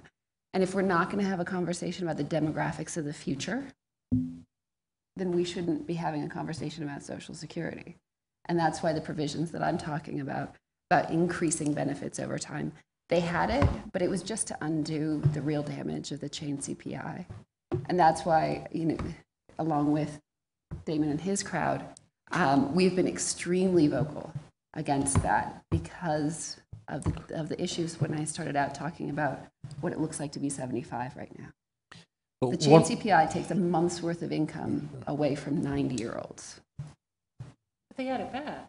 There was a bump up in benefits. Not the chain CPI on its own. No, you can create mitigations to sort of slowly, so you have a 5% cut and then it goes up to a 1% cut, and some of the mitigations that have been proposed look like that. But for all the reasons I was talking about making money last, that is the absolute worst way to reform the program and address its long-term problems. Can I mention something real quickly, and I'll just come off with this? This is one of the things that frustrates me, okay? I am a strong supporter of Social Security, strong supporter of Social Security. I believe strongly that we need a solvent, sustainable, secure social safety net in this country. But the highest level of poverty in this country is children. And when you look at what's going on with the public resources, there are limited public resources, and there's a limit as to how much the people are going to allow themselves to be taxed. It's higher than now. I agree with that, and it should be higher than now. But there's a limit. You have to think about what the implication is going to be on other segments of society, especially children. And I am very, very concerned that we're not giving adequate consideration to that segment of society. Wait, let me just jump on onto that point. Really, really importantly, first of all, AARP actually supports a conversation to make Social Security solvent. We didn't like this particular proposal for the reasons I gave. Second, if you really look at the middle class research that we did, we are fighting for our kids because they are going to need Social Security even more than today's retirees because of the savings rates and coverage. So it is an intergenerational fight, not against the generations necessarily to make Social Security solvent, but to actually help out future generations as well. And it's probably worth saying a word or two about sort of these dynamics. We could very easily, and I think this issue overhangs this entire meeting in a way. If we assume that the current revenue picture is what we've got, and if we assume the current set of politics is what we've got, then very quickly you end up essentially pitting very praiseworthy things against each other and creating a politics that will make it impossible to change the deeply dysfunctional aspects of what we have now. So I'm not disagreeing with David that if you take the current setup, you say, what do we do with the current setup? that you very quickly end up with some very ugly issues, right, that are deeply, deeply divisive of any political coalition that might actually change anything. And we're just not willing to play that game. And I'll tell you something about the reason why, the sort of thing that I think should illustrate why you just can't start with that place. I think that and I apologize, but this is a little bit of a partisan point, but you know who I am, and you'll forgive me. But I found the most educational device, the most educational tool about what is wrong with America's fiscal picture was Mitt Romney's tax return. And I don't mean all the business that the campaign operatives did about what was offshore and what wasn't. Let's talk about the basic numbers. Mitt Romney and people like him paid less than 1/100% of their income in Social Security and Medicare taxes. That's a fact about America right now. And it's not because he made all his money in, quote, capital gains. Right? It's because of the carried interest rule. Right? And I don't want to get into, we don't have to get into all the details of this, but understand that that's the nature of the society we live in now. Right? And if we accept that as what we're going to have to live with, then all the other answers become bad. And the labor movement views the merits of something like, the merits of cutting Social Security benefits against the overall backdrop of every number we've discussed here as absolutely indefensible. But we also believe that it will be impossible, right, to do anything about all of the urgent issues that face our country if we indulge in a politics of divisiveness among the people who actually care about making something happen. One additional point. Improving Social Security means helping children because Social Security pulls 1 million children out of poverty. For African Americans and Latinos, Social Security is a benefit that is 50% of the beneficiaries are receiving survivors' benefits or disability benefits, where children are in the households receiving the benefits. This is different from the usage of the program by white beneficiaries, where most of the benefits are for retirement. Mm-hmm. So it is very much a program that serves the entire family, not just retirees. Okay, now we've sort of challenged the private sector to step up, and I know Christine, you've got your name tag up, so feel free to jump in. Boy, I don't even know where to start. Just a couple of comments, really. I wrote down, what Damon described in terms of what's necessary to have retirement security, and with 9 to 10% of payroll, portability, no leakage, professional management, ability to manage longevity and capital markets, and I completely agree with that. It's a perfect explanation of what's necessary. I think that and so if I could, from a personal standpoint, if I could create that system and make it mandatory, man, I'd do it in a heartbeat. There is, with a voluntary supplemental system, there is the very real issue of people not signing up if they're not going to have access to the money in an emergency, whether it's a loan during accumulation or, as we found when we went to put annuity structures into these plans, we had to create a minimum withdrawal benefit structure that had liquidity associated with it, because otherwise nobody was going to want to use that feature that gives them guaranteed lifetime income. So, that's the reality of what we've got, because people are it's a voluntary system, they're putting their savings in, but they need to have access to it. In terms of getting these lifetime income options into plans, the benefit of being an insurance company is we can actually net mortality and longevity risk. So, we can take on some of that longevity risk because we're providing life insurance too. So there's an efficiency dynamic there that it can be beautiful. But we find that just even getting this kind of concept into DC plans has been very challenging because employers don't want to do it unless the DOL blesses it. And they need the safe harbor coverage to feel comfortable offering this as an option in the plan. Continue to work with them on it, making slow progress, but meanwhile, the clock's ticking, and there are people who don't have access to this option because of that obstacle. Betsy, is there anything you'd like to add from the Kraft's standpoint? Well, no, I certainly concur with, what Christine said. I mean, what's unique about TIAA-CREF is obviously we serve a captive audience, so it's a bit of a unique nuance. I think I mentioned yesterday that we serve primarily educators in the higher education field. I mean, we have the luxury of an annuity system, an annuity product that works very, very well. It's in plan. People buy them throughout their working career, so you're not faced with suddenly you're 65 or 70 and you're told you need to take that $1 million or that $100,000 and suddenly give it away. Psychologically, removing that barrier so you're purchasing annuities throughout your working life is a very, very different thing. It's much easier to wrap your head around, so plan design does matter. I recognize that's very hard to do in ERISA structures. Obviously, our situation's a little different. The fact that when you're in higher ed, contributing is generally speaking mandatory. There are some exceptions where that's not the case, but your employer is contributing throughout your working life. I mean, there are certainly, I think, many aspects to a TIAA-CREF model that are applicable more broadly. I think another piece of this that's so important, and it was spoken about a little bit this morning, is how critical the advice piece is. And it is not sustainable for certainly many of our competitors in the market to be able to offer professional advice to people who are not wealthy. And teachers are not wealthy. It's a shame, but it's true, right? When you think about what teachers' salaries are, and certainly when you think about the people who are mowing lawns at schools, orderlies in hospitals, these are our clients, right?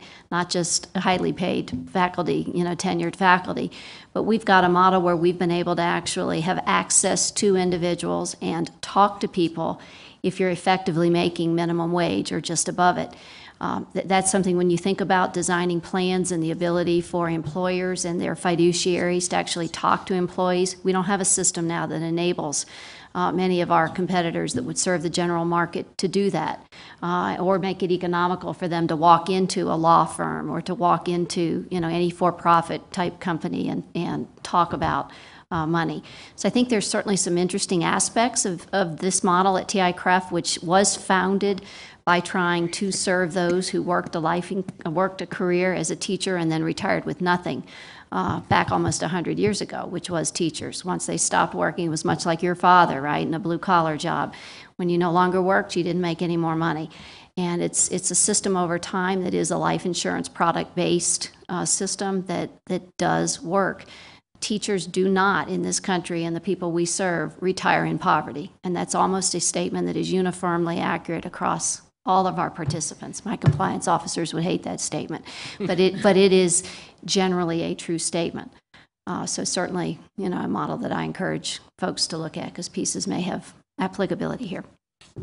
Gene Sterling, why don't we go to you?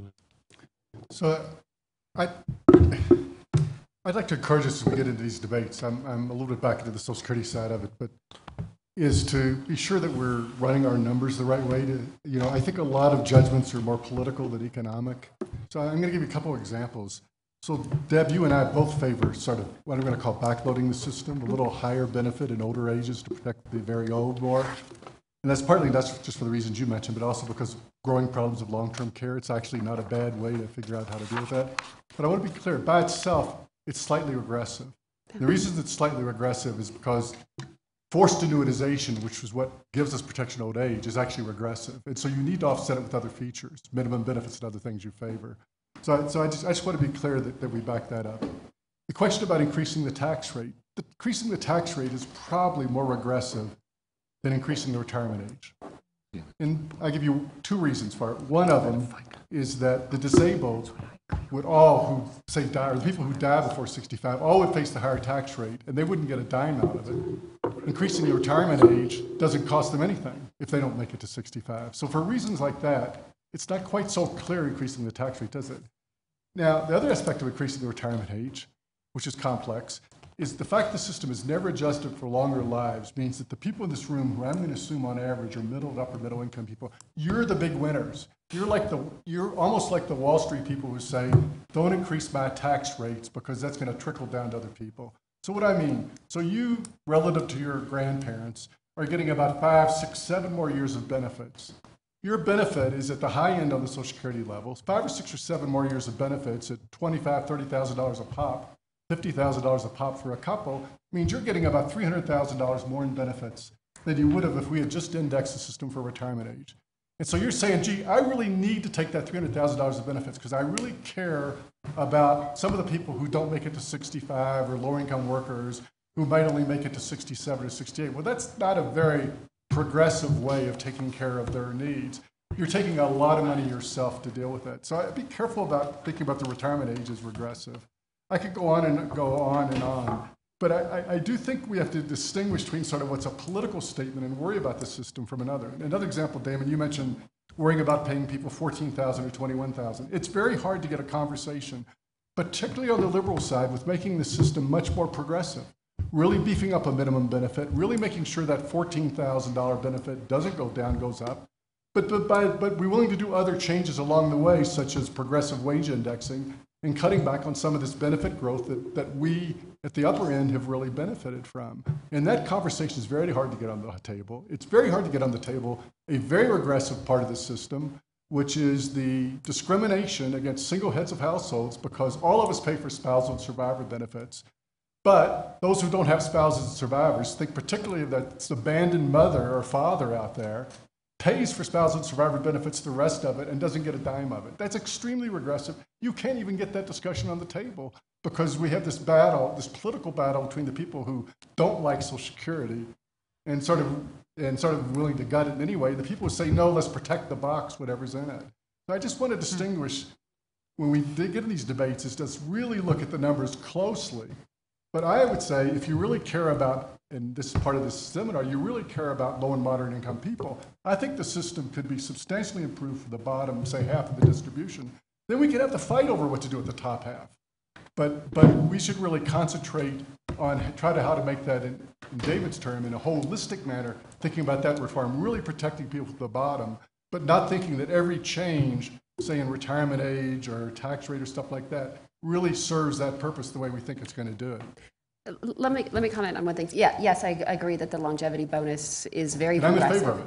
I'm in favor of it too, even if it's progressive. I think because at that point you've run out of other money. So even if you had saved up, for the most part, it's helping low income people, not lifetime low income people who tend to live longer, but often low income people at the end of their lives, or high income people at the end of their lives. The retirement age thing always drives me crazy, and you will agree with me that it is essentially an across-the-board benefit cut.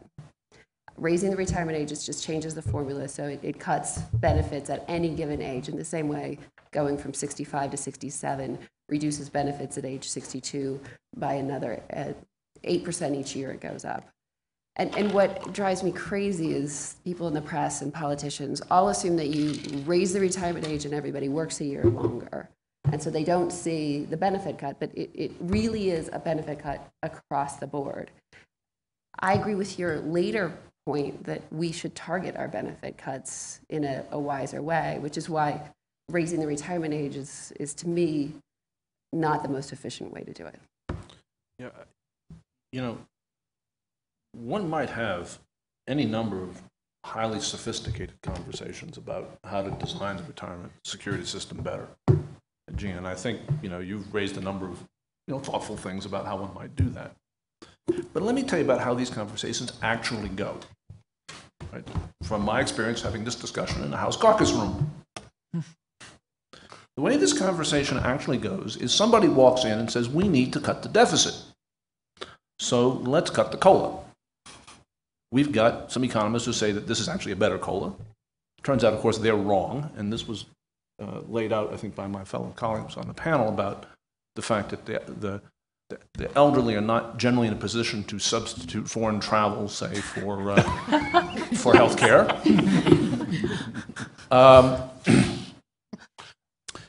Then somebody comes into the room and says, oh, no, it's not regressive. It's not regressive. We've got a plan. And our plan is to make sure that this nominally better way of indexing, which is not better, but the nominally better way of indexing is so not better that we have to have a plan to protect people from it. And the way that plan will work is if you have under the poverty line an income, you won't be affected. So this will be progressive. The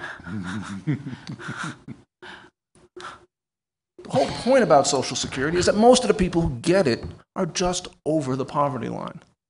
So that the particular deal that's involved against the backdrop of maintaining trillions of dollars in tax breaks for many people who don't need them is essentially that we're going to transfer money away from people just over the poverty line to fund tax breaks, right, for folks who don't need them, and we're going to throw a few crumbs down to the folks who are below the poverty line. Now, I'm just saying, because I don't think, I mean, there's too much mush in Washington, and I'm just saying, no. Absolutely not. Right? You will have to walk on our heads to get this done, and we will be stabbing up at you all the way. Okay.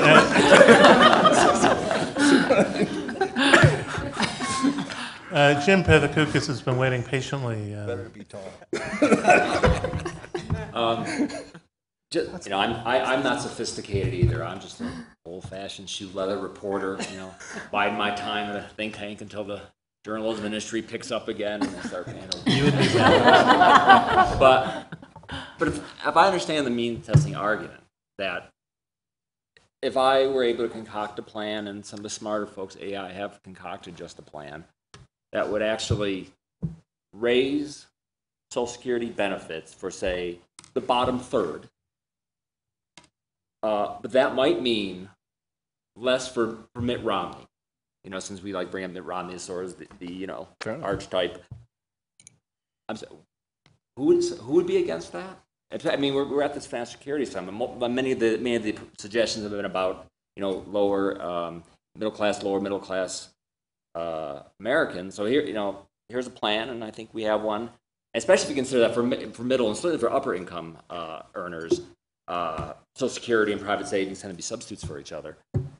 So to reduce the benefits for those wealthier Americans and increase them, not just keep them the same, but increase them, the bottom third, why would that be a bad idea? And make your answer simple, because I'm just a reporter. There's a simple answer. I got a really simple answer for you. If there are economists in the room, I suspect they would tell you that there's no difference between what you were just describing as an economic matter and what I was implying about the need to change the tax structure of Social Security around high-income individuals. I think there is a difference. Well, you can explain that. But I'm just saying that I just note that it strikes me that in certain respects there may not be. If you think there is a difference and you can explain why you think your way is better than mine, I'm interested. But so if you think they're equivalent, then you would as equally be for mine.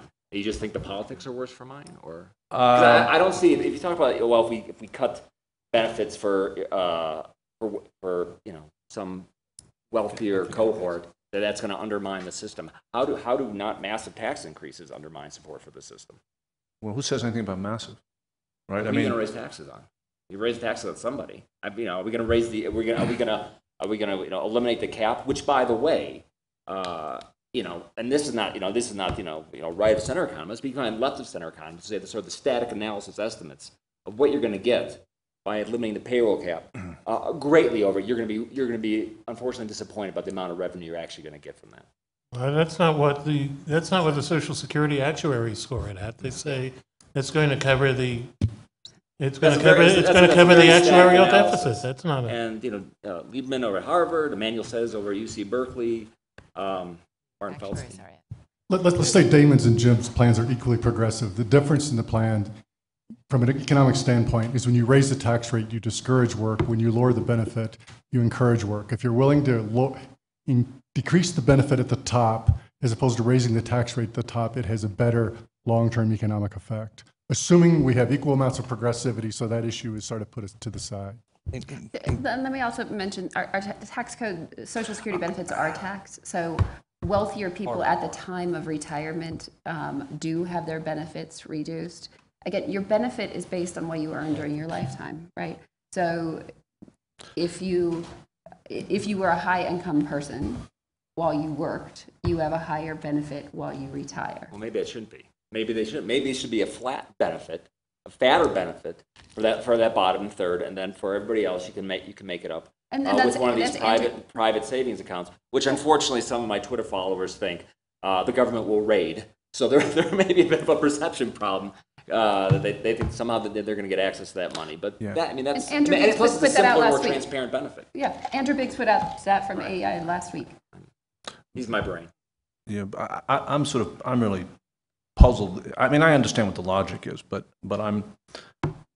it doesn't keep me, look, as opposed to the issues of whether or not we're going to be able to keep our elderly out of poverty, the question of whether or not we're even talking about work when we talk about, for example, the exemption of all capital gains income from Social Security taxation, or the carried interest exclusion with its implications for Social Security and Medicare. I'd refer back too. Yeah, you know, but I mean, if you throw out things like, oh, we're going to discourage work, we tax people who sit at home and clip coupons. We don't tax people who sit at home and clip coupons, and we tax people who work quite extensively for Social Security. Exactly. Okay, let's go to Josh and then Kathleen. I think I've used up my broadcast time, so I just have a question. Those are good.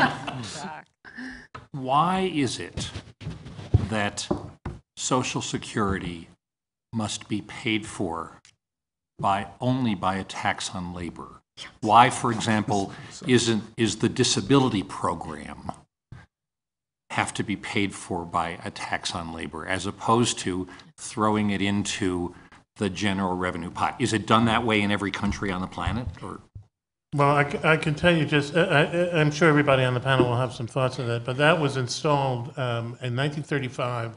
There were cogent reasons for a contributory tax for social insurance, and it was based on some of the experiences that were before the Committee on Economic Security in 1934 that they could see happening in the UK and Germany. And they were, as I said, they were cogent. I can't go through all of them now, but this was well debated on the committee and presented to Congress. In other words, well-meaning and smart people. Yes. Well, a Abraham century Epstein ago thought it was a good idea.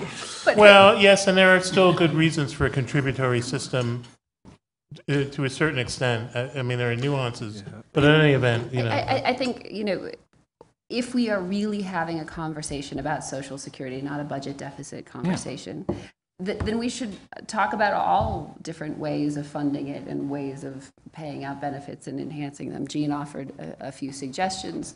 There's no reason the employer and the employee contribution should be exactly the same. The reason that covering back to the 90% of taxable wage base, so slightly increasing the current cap, the reason we would have to do that is because there's been such a rise in inequality over time. So we could capture it. I think the Obama administration had things. I think there's a lot of different ways to fund the system. Medicare, as you mentioned, isn't fully funded by Medicare payroll taxes. You could distribute other revenue, but we need to have a real robust conversation about the program itself and what it needs to be doing. And we haven't had that yet in our economy. I agree with Damon, and I didn't want to indicate that my economist geekiness talking about tax rates meant that I was supportive of that. I was just trying to explain that that high-income people actually do pay more into the system, and that they do actually pay taxes on their Social Security benefits as well. I think we need to talk about what it ought to be, and then how do you finance it. It's not financed solely with payroll taxes. It's financed primarily with payroll taxes. And my understanding through reading history is that one of the reasons that they wanted it funded this way is because they really wanted it to be a social insurance program where people felt that they were contributing and that would increase political commitment to the program. Whereas on the other hand, if you start having more diversified funding sources, and if you don't have a trust fund, which is really not a trust fund, but we won't go there right now, But if you just start treating it like every other government program, then the feeling is that it might be more susceptible to being modified. And the commitment, the public commitment would be less, and the safety net would be more at risk. This is, I think, because the circumstances, I think, have put us in a position where we have to be very hard-lined about some things. I want to be clear that on many of these issues, they're difficult, they're challenging. It's not obvious what the right way to play it is. Josh, the issue you raise, I mean, I know among real Social Security mavens, I'm just a piker among some of these folks, but among real Social Security mavens, there's this absolute religious belief that David just outlined that whatever your revenue source is going to be directly tied to benefits flowing back to that revenue source, right? And that the world will end if we don't do it that way. And I'm not sure that that's right, but I respect the people who believe that. It's the same issue it's the same kind of problem as the problem of leakage in a private system, right? The points that were made, I want to come back to this for a second because I want to be able to be clear that, I've seen, really terrible data about what leakage does to income replacement rates at the back end.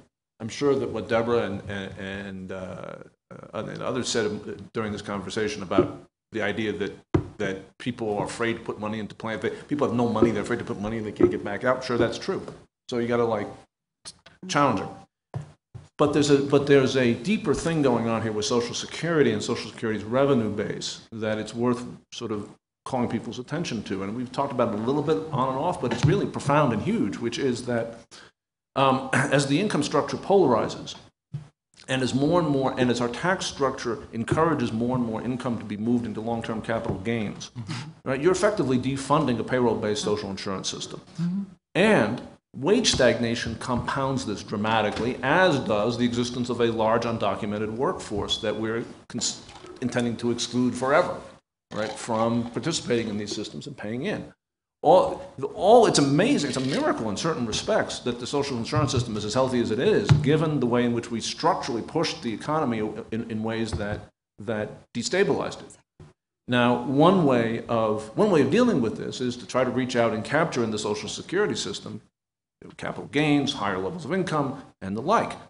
An awful lot of these problems would become much easier to manage, right, if we didn't have wage suppression. A lot of the sort of these tough conversations that David raised, children, if we had wages that went with productivity, this problem would go away.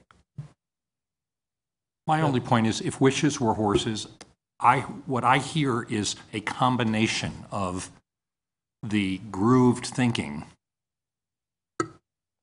partly out of fear because the debate is called for the wrong reason, and partly because it's easier to assemble a coalition that has historically assembled around a certain set of options. But the reason why I raise it again is because the debate over how you reform retirement security, from my perspective, is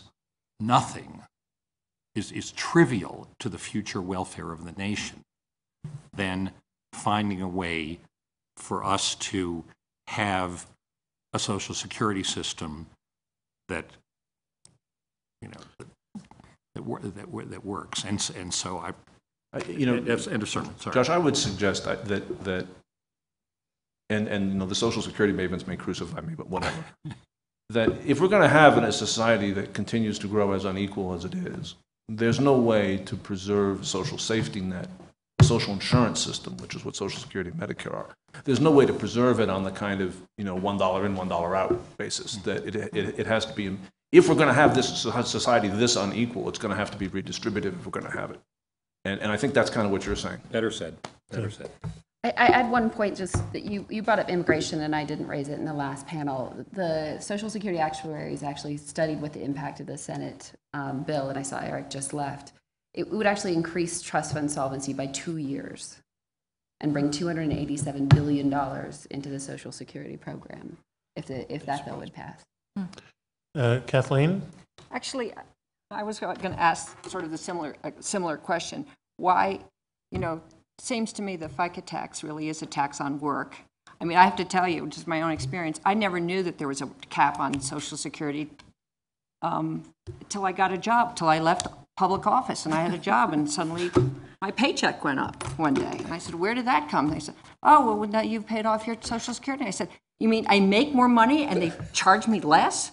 And I was completely stunned. And so I figured that if that was news to me, after all my years in public life, it must be news to a lot of other people that doesn't seem to be discussed. More importantly, however, than my ignorance, is the fact that we really are taxing work. And I do think that it would be worthwhile, maybe you've had these discussions a lot, on how you can have a different way of doing taxes so you're encouraging work. Right now, we're not. And the idea that we want to raise more taxes, I mean, even my proposal and Kevin's proposal is another 3% taken away from people's income, which makes it more difficult to work. I mean, if I had my druthers, I'd certainly tax something else.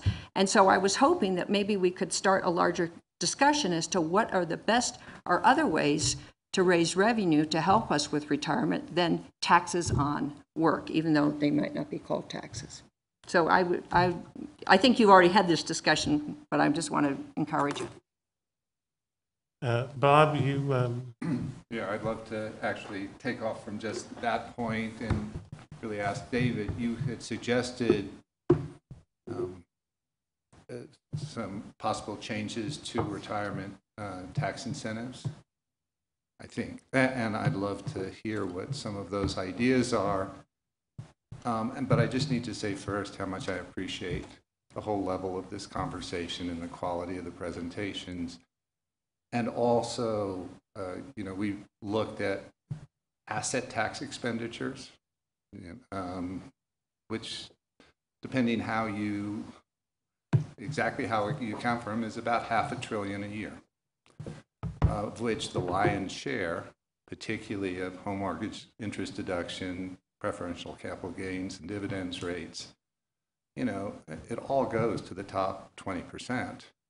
And 4% is distributed among the bottom 60%. I mean, it's totally upside down. Retirement savings incentives, I think, are better, but only by comparison. Anyway, my editorial. Yeah, I think we have too many retirement savings vehicles that aren't retirement savings vehicles. There's too much leakage out of them, okay? Secondly, I think that, so you need to rationalize the number of vehicles. You need to determine the reasonable level of income that can be attributed. I think the other thing is when you talk about automatic retirement savings, some people would use the word mandatory. I think you have to, I like automatic, but yeah, I think that was very smart. Yeah, but I think you have to think of, well, automatic hours too, but I mean, but I think you have to think about how does that affect the tax situation. I can tell you right now that one of the things that's being considered on the Hill right now is to rationalize the number of retirement savings vehicles, to reduce the number, and to go the approach of the Roth IRA, no deduction, tax-free build-up. You get it tax-free on the end. I'm not saying that's right or wrong. Okay, I'm not saying that's right or wrong. The other thing you have to think about is it's also a way for them to be myopic with regard to the budget, because that means that they don't take a hit now, but they'll take a bigger hit later. So that's, I have concerns about that. So I'm coming back to what I said before, where you got tunnel vision and short-sightedness. I do think that we need to look at, as part of comprehensive tax reform, other sources of revenue. And my personal view is I like progressive consumption taxes. I underline the word progressive consumption taxes. And I do think that we need more revenues. I absolutely positively think we need more revenues. I think that we need the wealthy to pay more, but I also have to think about where's that money going to go. Because I can tell you, there's absolutely no question we're going to need more money for health care. We're way, way, way under on that. And so, you got portfolio management. You got a big problem, as Joss is talking about. You got a big problem. This isn't the only problem you got to solve. You got to solve a lot of problems. What's the best way to do it? And try not to spend it more than once, which Washington is pretty adept at spending it multiple times. I also just want to be careful that we don't squeeze Social Security shift Medicare onto individuals, because the individuals have a balance sheet as well. And so we have to make sure that we're looking that across these programs and the changes that are coming. Lisa? Michael, thank you. I've been very patient because this is such a nuanced but broad conversation, and it's the hardest kind we do. And I spend my life trying to have good conversations in Washington now. And I think you can see why it's very hard to usually put a competent Social Security discussion together with a competent private retirement security discussions. And yet that is the American households table. So I want to thank everybody for trying to hang in here with us to do both. But I want to drag us back to the add-on conversation. And I want to push a little bit in a way of closing. I want to push a question out to everyone here. Leaving aside Social Security, acknowledging its bedrock role, and acknowledging that it needs a powerful Greenspan-like commission at some point in which all of us should serve. Acknowledging that it needs its own reflection. I'd like to push the question, and I think it was coming up when we were on Go Big or Go Small.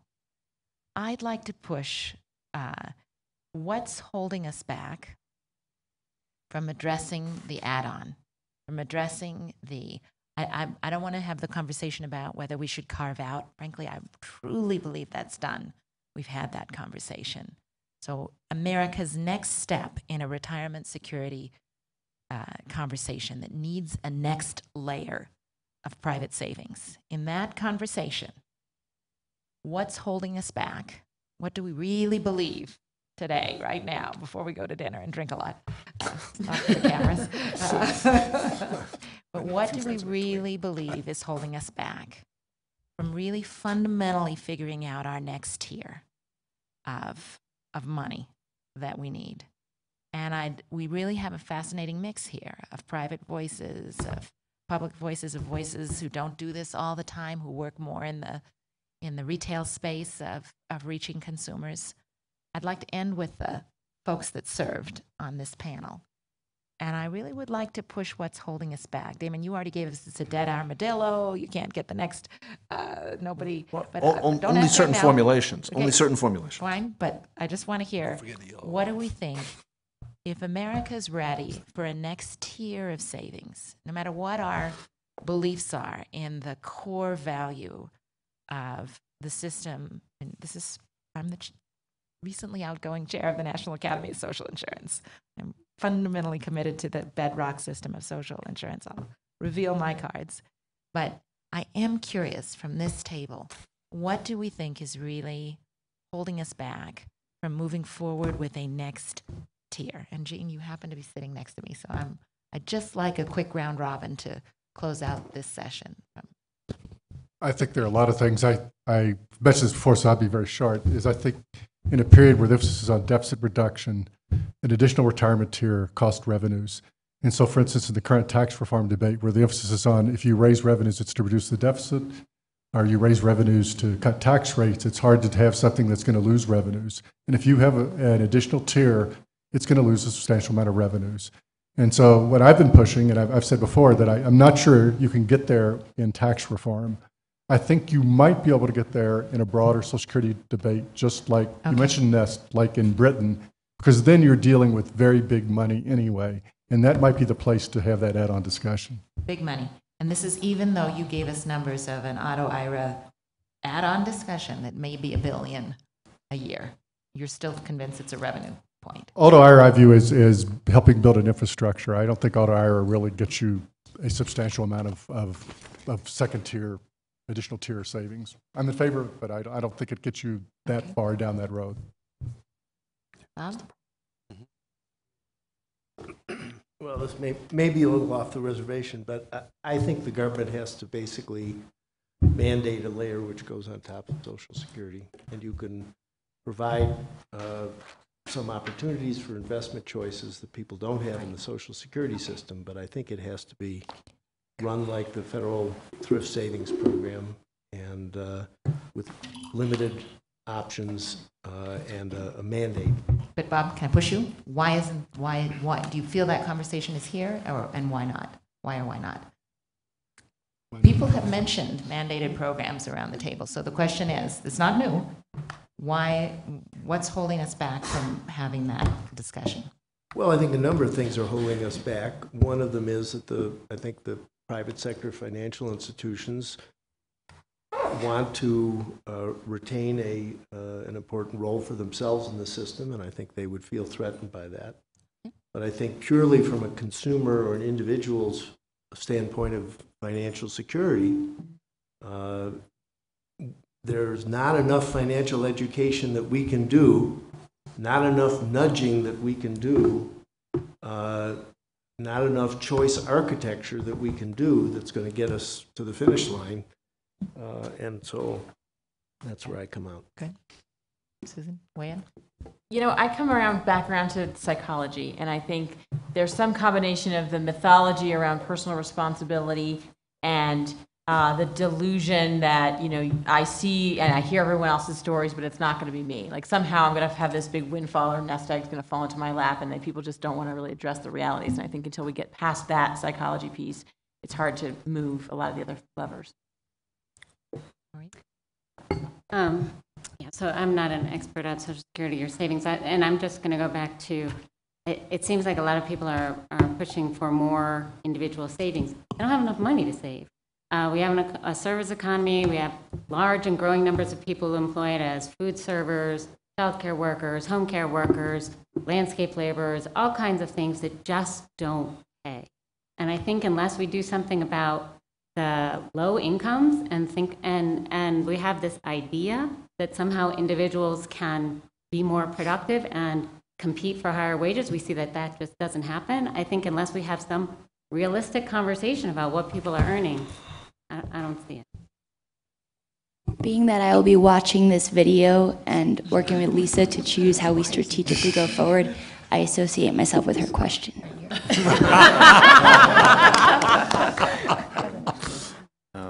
So a couple of things. I actually wonder if the notion that the business community, the financial service industry, has to be the entity that pushes it. I actually think it's the lack of really grassroots urgency on this issue, which may in some reason, you know, be some of the explanation as to why it hasn't bubbled up to crisis levels. I'm also walking away from this conversation wondering if the financial security discussion runs the risk of becoming a partisan discussion. If we lift up models from states, you know, that are largely look like the electoral map, and if, you know, how do you get wins in states like Texas or Florida, where southern states look to it for their muse for policy? Until you get some of those, it's something that I think needs to be considered. So I think those are some of the things which are holding us back. I'll echo Colby's sentiment. I think we've got it. It's just a matter of expanding it. I mean, yes, we could set up a national system of retirement savings, and we could have it administered by something like the Thrift Savings Plan or something along that line, or we could set up 50 different variations on retirement savings or things along that line. But I think it's a matter of we have a functioning, not a well-functioning, but a functioning retirement savings system right now, except that we have half the workforce that's covered. If you look at a paper that came out of Harvard, Chetty Friedman paper, what they looked at was they compared using Danish statistics, but the Danish model isn't all that different from ours, with one crucial difference being coverage. What they found was that if you auto-enrolled people, you got this is not Chetty Freeman, this is from another side. We know that if you auto-enroll people, you get virtually the same participation rate as if you do a mandatory coverage, because there are going to be a certain number of people under mandatory coverage who will escape it through the informal economy or something like that. If the Chetty Friedman paper found that you had much better results auto-enrolling than providing tax benefits at upper income levels. So hypothetically, if we had a universal auto-enrolled system, regardless of whether you do it through Social Security B or whether you do it through the IRA 401k system, which can be fixed with mandatory rollovers, which the UK is working on right now, we can set this up. But it's a matter, everyone has to have the access, and you have to have something like the auto-enrollment system to get people into it.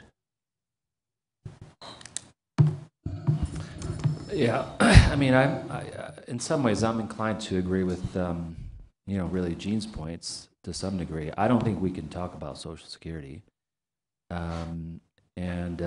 without getting stabbed, of course, to some degree. I mean, I just think it's too difficult an issue at this time. On the pension pieces, there's just no will. There isn't sufficient energy and will to make the kinds of changes that we're talking about. There's clearly no shortage of ideas. There's a lot of good ideas, many that have been developed by people in this room. There's just not the urgency and the will to actually do anything about it. Perhaps tax reform provides an environment if people are already talking about other things to make the kinds of trade-offs that we think are important and make people's lives better. But a lot of the things that we're talking about just don't stand a chance in this kind of environment. So without changing the conditions under which we're dealing with either publicly or in the political environments, it's not clear to me how we move forward on many of the things we're talking about. Just to twist the question a bit, just to focus on private savings using current vehicles and taking away the part of the community that there's not money to put away. That obviously is a different kind of wage issue. I do think it's a skill-will issue at all levels. So the skill, from a consumer perspective, is really just understanding revenues and expenses in their personal household. It sounds pretty straightforward, but it takes a lot of time to really help someone structure a budget that makes sense. And then, quite frankly, again, from the consumer standpoint, for all of us, I think there's a will issue around delayed gratification and a culture of, in order to have a priority around savings, you have to give up on some other priorities. And again, this is, when you're past that threshold of bare necessities, I just think there's a lot of work culturally we need to do about what we prioritize. And right now, savings is not a priority. So I'm actually going to build upon a few things Yvette said. I don't disagree with her one bit. I think a lot of the question around the room has been, why are we not addressing this from a public policy standpoint? I'm going to flip the question a little bit. Why aren't more Americans demanding it? Because they're demanding it for DOMA, they're demanding it for other policy changes. Why not retirement? And I'm going to offer up three things that I've evidenced. And I believe the best way I can describe it is it's a cultural evolution. First and foremost, savings, retirement or otherwise, is anti-American. And I'm using that statement pretty boldly, not in a negative way, because this is the most optimistic group of people you will find anywhere in the world. If the future is always better, that it's going to continue to be better, why should I forego and sacrifice today? That's one. The second thing I'd offer up, and I was living in New York City at the time of 9/11. And here's what struck me. 9/11 happened early in the week. I believe it was a Tuesday. By that Saturday, I had friends and family around the country still calling to see how we were doing. Manhattan had moved on.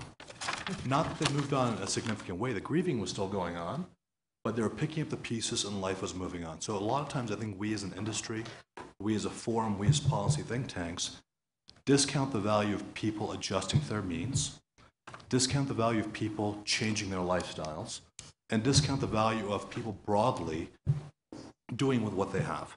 And the last thing I'll offer up, and this is something that, and I'm going to build off of what Josh said, smart people 100 years ago, Social Security and how it's taxed. Smart people close to a century ago defined what retirement was, or retirement is. Made a lot more sense when your body physically gave out. Don't know if it's applicable today. I mean, speaking to a lot of smart people nowadays, if you believe as you age, you continue or are able to add value, why would you want to stop working? So definitionally, 50 or 60 years from now, if how we define retirement changes, are the needs the same, and are we solving for a problem that's 100 years dated?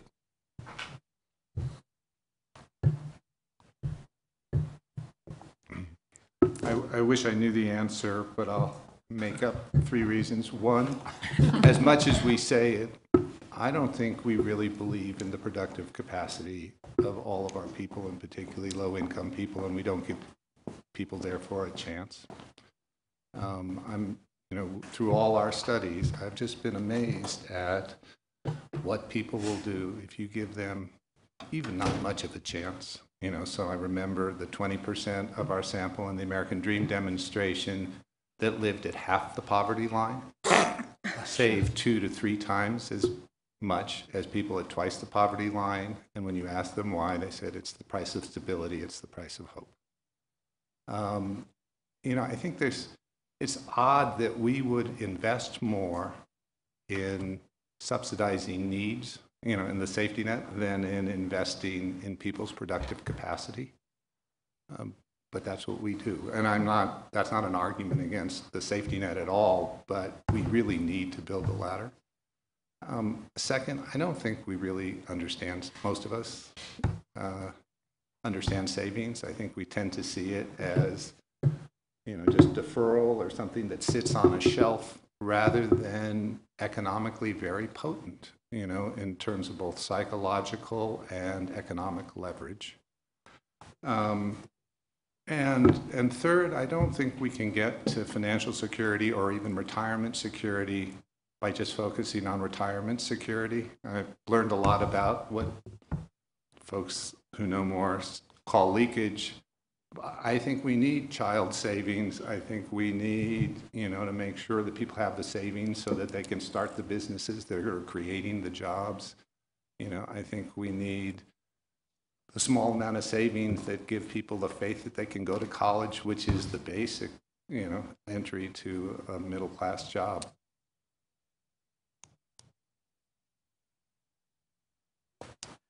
Well, first of all, I am thrilled to be able to come and not say a thing. Typically, often I was on the hot seat, certainly the last 4 years, so it's nice just to be able to listen and learn. So you're going to force me to talk, I'll talk. And I guess I have about 20 minutes, right? So I'm going to echo things that have already been said and said much better than I could ever say them. But Jean and Eric basically made the point about the political system. We don't have a shortage of ideas. A lot of the ideas we've talked about have been talked about. But you have to ask yourself, what is the impediment to the realization of those ideas? And I would argue that just from certainly the experience I had the last few years, a lot of it is really the political system as it currently exists. I mean, I don't get the sense that it's always been like this. Now, people do tend to have sort of a rosy-eyed view of history, and certainly there are times in history where there have been very strained political